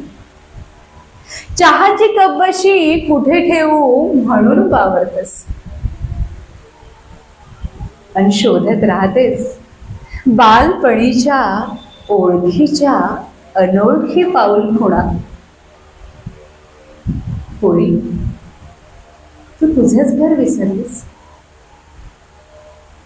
बदललं तर काहीच नाही. फक्त या घराने कित्येक दिवसात ऐकला नाही तुझ्या हसण्याचा मंद स्वर. झुळझुळला नाही घरात अलीकडे आनंद वारा. ना घराने ऐकली तुझ्या ओठांवरची लाडीक लते. तू आलीस घरही गजबजलं थोडं गडबडलं आठवणीने. वेलीचे झुले झुलले 2च दिवसांनी उतरलीस तू झुल्यावर. पदराने पुसलेस डोळे आणि निर्धाराने धरलीस वाट परतीची. हंगामी पक्षी करतात म्हणे स्थलांतर शेकडो मैलावर दूर.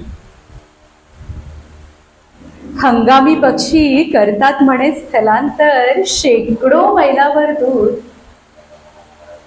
बापाचं बेट एकाकी त्याच्याच तुडुंब डोळ्यात वाहून जात वाहून जात वाहून जात.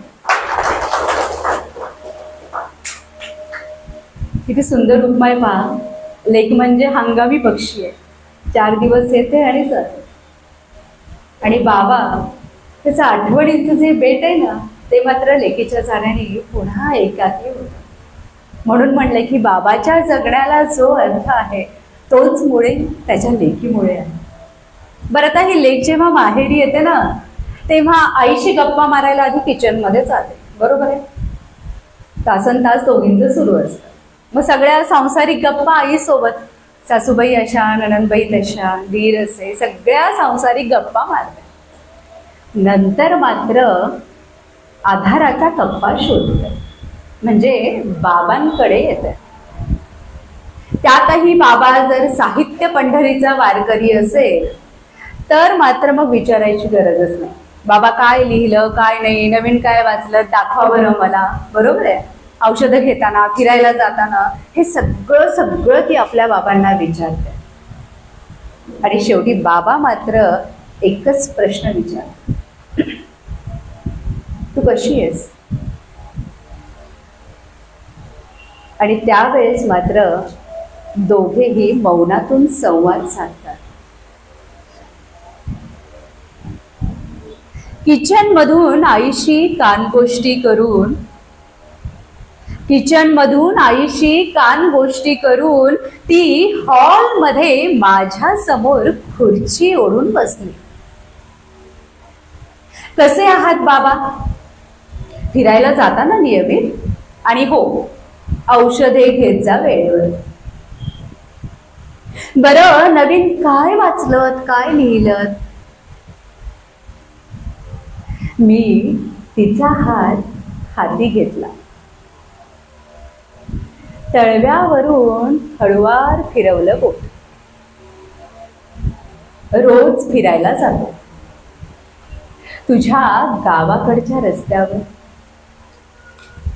आठवणीचे तुझ्या डोस घेऊन मनाला उभारी देतो. नवीन काय वाचलं? वाच माझ्या डोळ्यात. नवं लिहिलं तेच लिहितोय तुझ्या हातावर. गुदगुल्या होणारा तळवा हळुवार मागे घेतली म्हणाली, बाबा हे तर माझंच नाव. कशी आहेस पोरी? बाबा मी सुखी छान आहे. तुम्ही कसे? अभी तो मैं जवान हूं. गाता गाता मी अचानक म्हणाले, खरं सांग, घे माझी शपथ. लेकीनं बापाच्या पायावर डोकं ठेवलं. दोन्ही चेहऱ्यांवरचं मळप निघालं. बाबाच्या बोटात बोट गुंफून हात तिने काळजाशी घट्ट धरला. हात तिने काळजाशी घट्ट धरला. आणि बाबांनी जे ओळखायचं ते सगळं त्या स्पर्शातून ओळखलं. लेक कितीही दाखवत असेल ना वरवर की मी खूप सुखी आहे, मी खूप समाधानी आहे, पण जे कळायचं ते बाबाला लेकीकडं पाहिलेली कळालं. आणि जी बोटात बोटं गुंफण केली ना त्याच्यातून आपल्याला ते समजून येतं. अशी मौनातून संवाद साधणारी कला या बाप लेकीच्या नात्यामध्ये आहे. खरं तर कविता खूप छान आहेत, बऱ्याच कविता आहेत, पण मला वाटतं थोडंसं वेळेचं बंधन आहे. बराच वेळ झालेला आहे.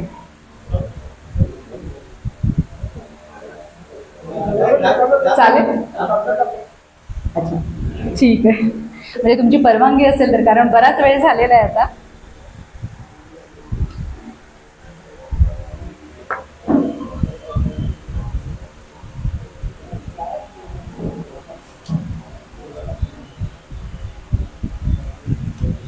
आता लेक जरी सासरी गेली ना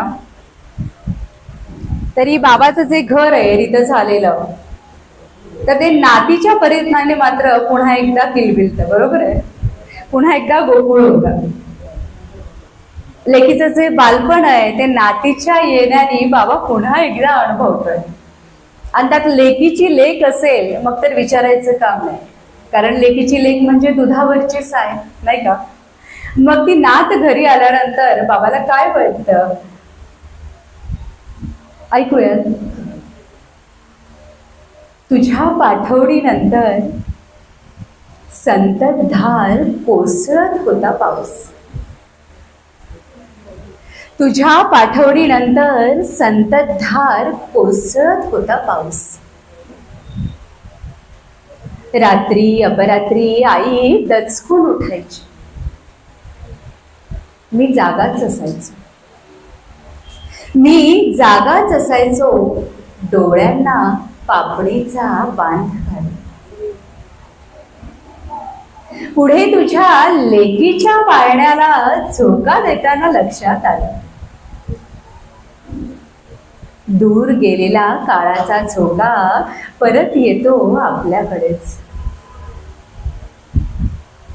तुझ्याकडे चोरून पाहत मी नातीला उचलून छातीशी धरलं आणि घेतले 2 गोड पापे. तुझ्याकडे चोरून पाहत मी नातीला उचलून छातीशी धरलं आणि घेतले 2 गोड पापे. तिरक्या डोळ्यांनी पाहत तू म्हणाली हसून. बघा आता लेख काय म्हणतीये. तिरक्या डोळ्यांनी पाहत तू म्हणाली हसून, धन परक्याचं असलं तरी पाकळीच्या पाकळीतून आलंय उमलून. धन परक्याचं असलं तरी पाकळीच्या पाकळीतून आलंय उमलून. पाळण्याला झोका देत बराच वेळ मीच मला जोजवत होतो, मीच मला जोजवत होतो.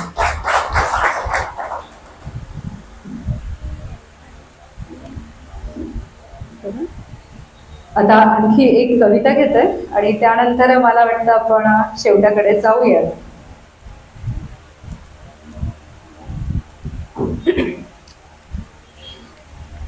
मी मगाशी म्हटल्याप्रमाणे हा जो बाबा आहे ना तो साहित्य पंढरीचा वारकरी आहे. म्हणजे तो उत्तम कविता करतो. या लेखीचा बाबा जो आहे तो, आणि त्याला जी प्रेरणा मिळते ना कविता करायची ती सुद्धा त्याच्या लेखीकडूनच मिळते. त्याला कुठेतरी लेखीमध्ये आणि कवितेमध्ये साम्य दिसतं. म्हणजे लेख हसली तर त्याला कविता स्फुरते आणि लेख रुसली की त्याचे शब्दही अडतात, त्याला कवितेच्या ओळीच सुचत नाही. याच अर्थाची खूप सुंदर अशी कविता आहे. माझी कविता माझ्या लेकीसारखी. बरं का,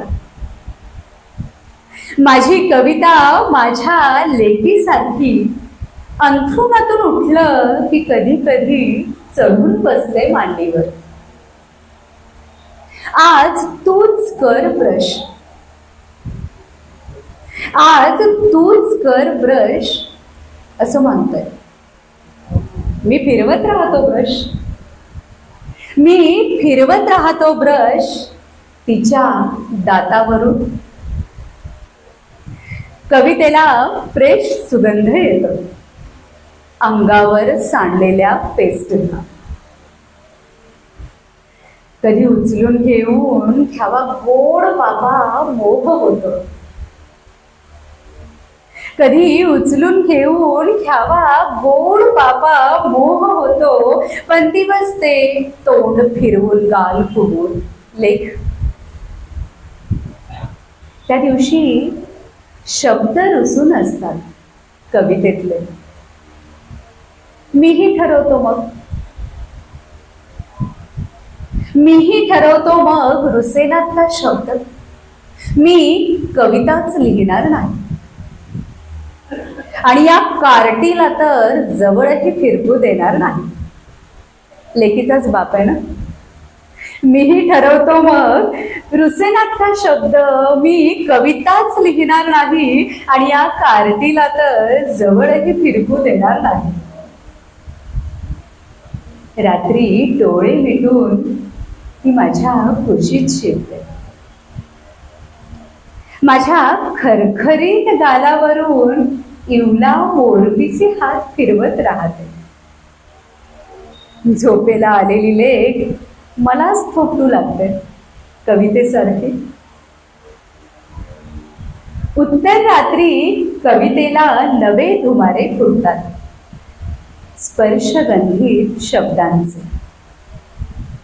उत्तर रात्री कवितेला नवे धुमारे फुटतात स्पर्शगंधीत शब्दांचे.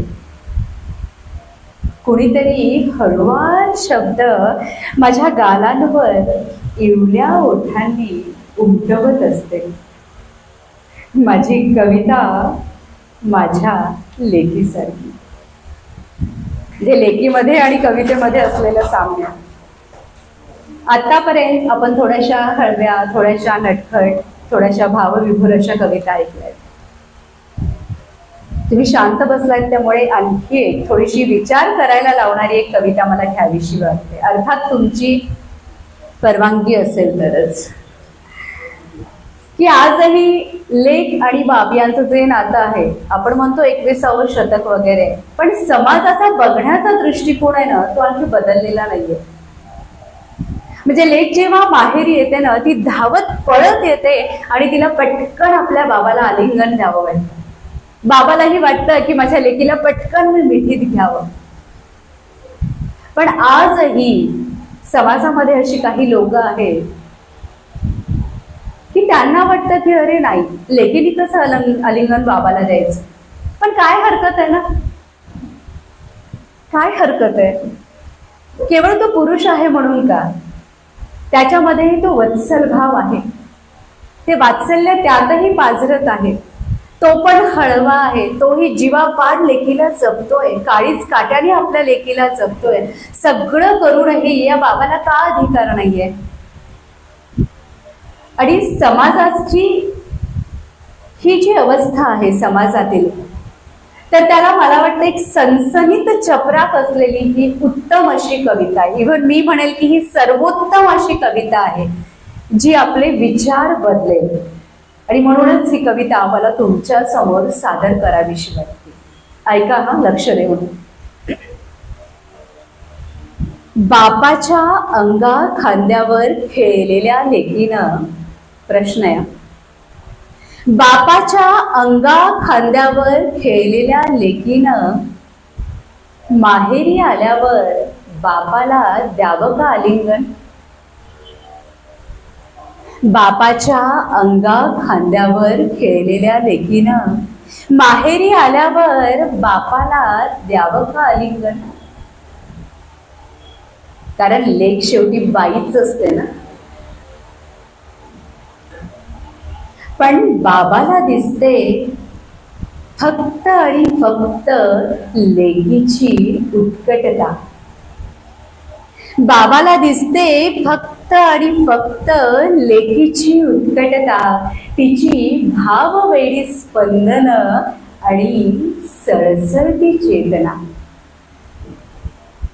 लेकीचं बाईपण कळायला त्याचं पुरुषत्व जागच कुठे असतं. पहा किती सुंदर ओळ आहे. लेकीचं बाईपण कळायला त्याचं पुरुषत्व जागच कुठे असतं. लेक झाली की पुरुषाची होते माय. पहा, लेक झाली की पुरुषाची होते माय. वात्सल्य नजरेनच लेकीला न्हाऊ घालते. बाप लेकीला समजणारी एक मुखी भाषा असते. बाप लेकीला समजणारी एक मुखी भाषा असते. स्निग्धाळलेली, काळजाच्या स्पंदनाने गहिवरलेली. ओली नजर आणि उबदार स्पर्शातील एक आश्वासक भावना निरंतर चिरंतन, निरंतर चिरंतन.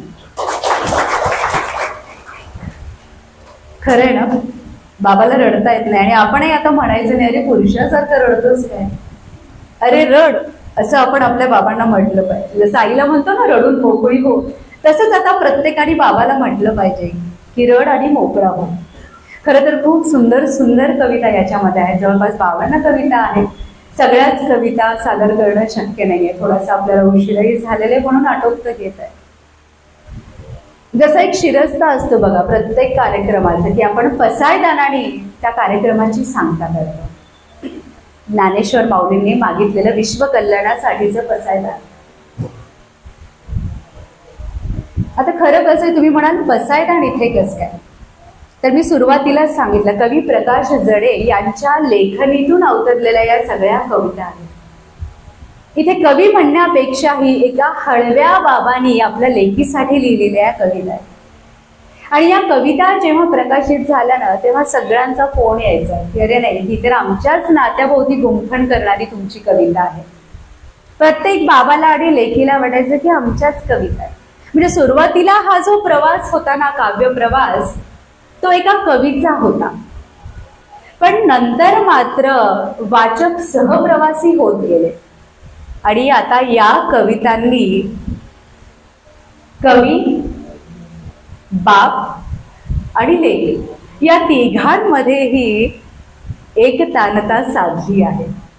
ही कविता आता कवीची राहिली नाही, तर ही कविता आता प्रत्येक बाबाची राहिलेली. हा बाबा साहित्य पंढरीचा वारकरी, हे पुन्हा एकदा मी सांगते. आणि म्हणून या बाबाला काय वाटतंय तर त्याचा विश्वच त्याची लेक आहे. माऊलींनी सकल विश्वासाठी पसायदान मागितलं आणि या बाबाचं विश्व त्याची लेक आहे, म्हणून आपल्या लेकीच्या कल्याणासाठी बाबांनी मागितलेलं हे साहित्य पसायदान आहे. आणखी एक गोष्ट मी सरांबद्दल नमूद करू इच्छिते की साहित्य क्षेत्रातली जेवढ्या लिहिते हात आहेत ना, त्या सगळ्या लिहित्या हातांना बळ देण्याचं काम जडे सरांनी केलेलं आहे. अर्थात माझे सासरे आहेत म्हणून बोलत नाही, मी सुद्धा सून आहे, पण जेव्हा जाते तेव्हा सगळे म्हणतात तुमची लेक आहे का. ज्या लिहिणाऱ्या सगळ्या कवयित्री आहेत, लेखिका आहेत, त्या सगळ्यांच्या हाताला बळ सरांनी दिलेलं आहे. आणि म्हणून हे जे पसायदान आहे ना, ते केवळ त्यांच्या लेकीसाठी किंवा सुनेसाठी नाहीये, तर साहित्य क्षेत्रामध्ये जी लिहिणारी हातं आहेत त्या सगळ्या लेकींसाठी या बाबांनी मागितलेलं हे साहित्य पसायदान. सहसा आपण काय मागतो लेकीसाठी? 1-2 मजली घर असावं, भरपूर इस्टेट असावी, शेतीभाडी असावी, बंगल्यासमोर गाडी असावी. पण हा बाबा काय म्हणतोय माहिती? माझ्या लेकीला शिकवून मी एवढं सक्षम बनवलंय ना की ती लक्ष्मीला तर जवळ करेलच, पण लक्ष्मी बरोबर सरस्वतीचं अंगणही तिला मिळायला हवं बरं का. कारण माणूस म्हणून हवी असणारी जी संवेदना आहे ना, ती संवेदन क्षमता माझ्या लेखीमध्ये यावी. तिची लेखनी विहरत जावी, ती विहंग व्हावी, शब्द शब्द रुजत जावा, तिचा विचार त्या लेखनीतून झिरपत जावा, पाझरत जावा आणि तिच्या लेखनीतून आणखी 10 जणींच्या मनगटाला लेखनीला बळ मिळावं, हे पसायदान या बाबांनी मागितलेलं आहे. आणि म्हणूनच या पसायदानाला आम्ही साहित्य पसायदान असं म्हणतो. आणि प्रत्येक ठिकाणी प्रत्येक वेळी या कार्यक्रमाची सांगता आम्ही या साहित्य पसायदानाने करतो. मी प्रयत्न करते गाण्याचा.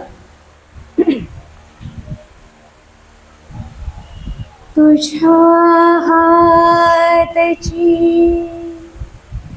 बहरो लेखणी प्रसवो देखणी शब्द कळा. तुझ्या हातावर प्रकाश तेरे अमृताची भाषा बोलतसे. पदरात तुझ्या चैतन्यामध्ये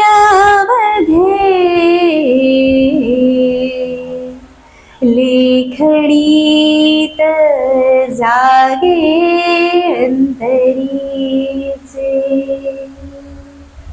लाभला तुला प्रतिभेचा वर, ओठावर स्वर अमृताचा. अचेतन होते झाड पुनारले, शब्द गंधी झाले आसमंत. तुझ्या शब्दात वीज उतरावी, त्याची भावी ओवी ज्ञानेशाची. त्याची भावी ओवी ज्ञानेशाची, त्याची भावी ओवी ज्ञानेशाची.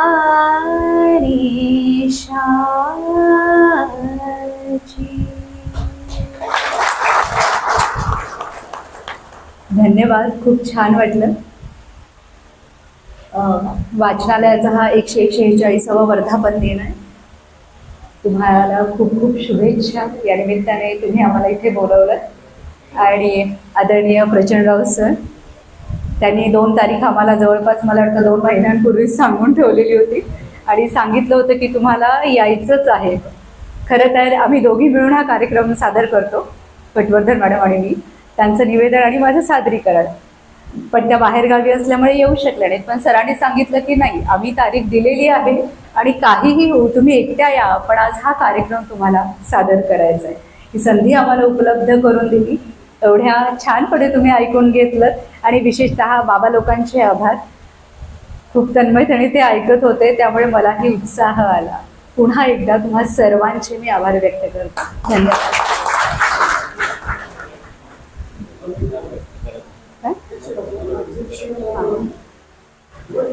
हो, आणखी कुणाला जर आपलं मत व्यक्त करायचं असेल तर.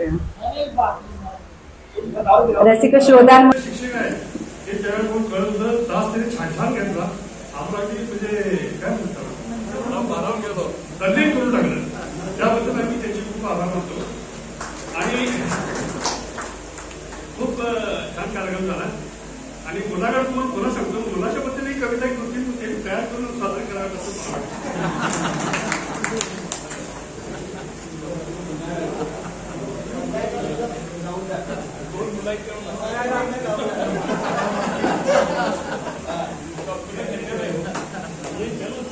तत्पूर्वी जर कुणाला आणखी काही मत व्यक्त करायचं असेल तर करू शकता. की पसायदान इकडे कोणी लेडीज मधून?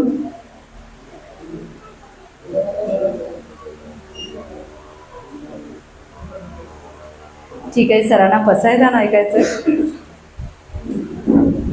आता विश्वात्मके देवे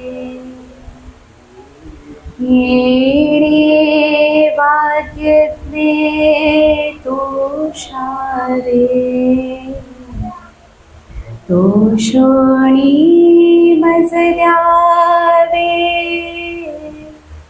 पसाय दान जे खळांची व्यंकटे सांडो तया सत्कर्मी रती वाढो भूता परस्परे पडो मैत्र जीवांचे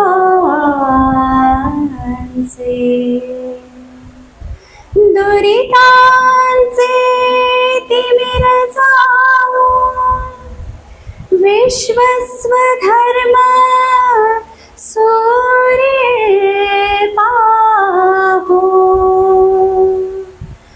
जो जे वांछिल तो ते लाहो प्राणी जात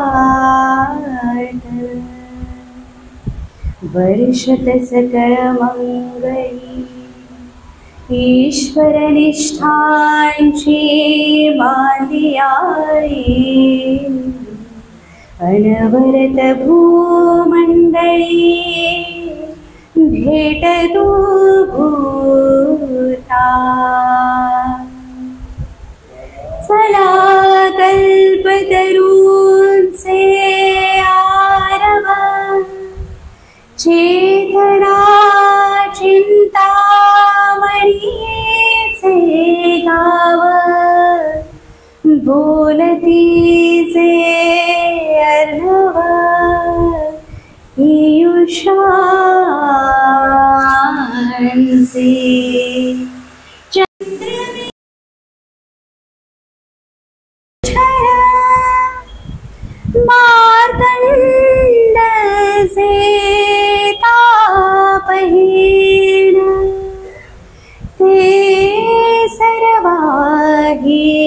सदा सज्जन सोय रे हो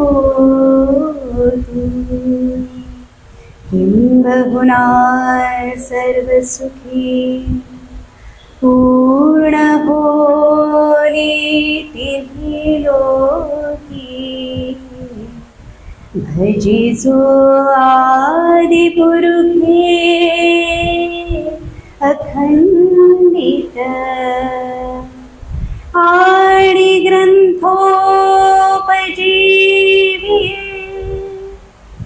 विशेषे लोकीये दृष्टा दृष्ट विजये होवावे एथ म्हणे श्री विश्वेश्वरा हो हा होईल दान बसावो येणे बरे ज्ञान देव सुखिया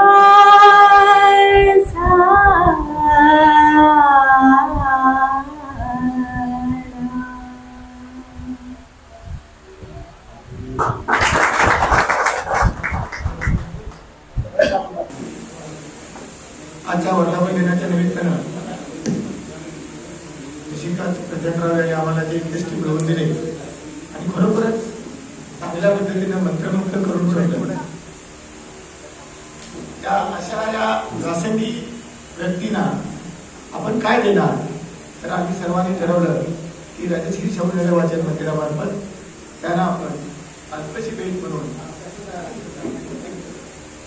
पुस्तकांची भेट देणार आहोत.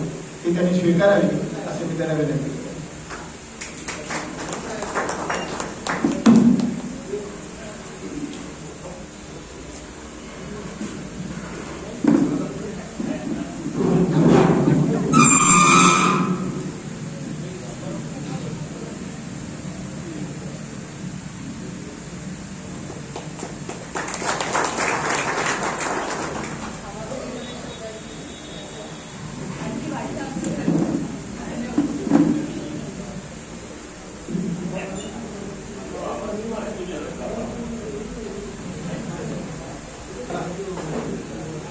आमच्या विनंतीला मान ठेवून मंगळवेढ्याहून या ठिकाणी जडे सर आणि स्मिता मॅडम या ठिकाणी उपस्थित राहिल्या आणि त्यांनी खरोखरीच आमच्या प्रेक्षकांना मंत्रमुग्ध केलं.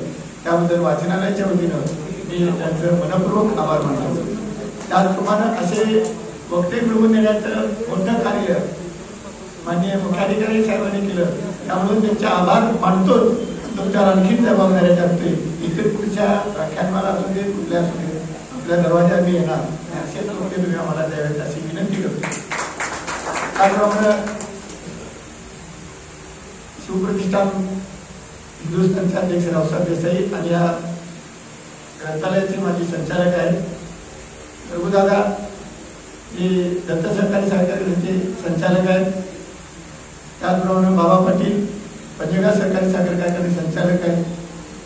अशा अनेक लोकांचा आमच्यावर वरखास्त असल्यामुळं आम्ही हे ग्रंथालय चांगल्या पद्धतीनं चालवू शकतो. कुठल्याही पद्धतीची अडचण येऊ शकत नाही. गावातील कुठल्याही गटाचे लोक असू दे, राजकारण विरहित हे ग्रंथालय आम्ही चालवत असल्यामुळं आम्हा सर्वांना त्या लोकांचं सहकार्य असतं. आणि आमच्या विनंतीला मान देऊन या ठिकाणी उपस्थित राहिले त्या सर्वांचं मी मनपूर्वक आभार मानतो. आणि सर्वात महत्वाचे आभार तुम्ही प्रेक्षक लोक या ठिकाणी उपस्थित राहिला आणि शेवटपर्यंत त्या वक्त्यांना तुम्ही साथ दिली, त्याबद्दल तुम्हा सर्वांचं मी मनपूर्वक आभार मानतो. आणि आजचा कार्यक्रम संपला असेल.